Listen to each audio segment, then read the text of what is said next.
ఉద్యోగుల సమస్యలను పరిష్కరించాలని ప్రభుత్వాన్ని డిమాండ్ చేశారు ఆర్టీసీ కార్మికులు.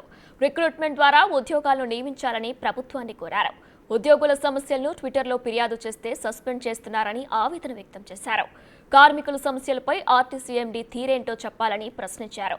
ఆర్టీసీని ప్రభుత్వంలో విలీనం, ఉద్యోగ భద్రతను కల్పించాలని డిమాండ్ చేశారు. వివిధ సమస్యలపై హైదరాబాద్లోని బస్ భవన్లో సమావేశం నిర్వహించారు. కార్మికులు కోరుకునేది ఒకటే అన్న, ఫస్ట్ ఆర్టీసీని గవర్నమెంట్లో విలీనం చేయాలి మొదటి డిమాండ్. రెండో డిమాండ్ వచ్చి అటు డ్రైవర్ కానీ కండక్టర్ కానీ ఉద్యోగ భద్రత. ఆ తర్వాత ఏదైనా ఉంటే మన పే స్కేల్ సమస్యలు ఉంటాయి, పే స్కేల్స్ అవన్నీ.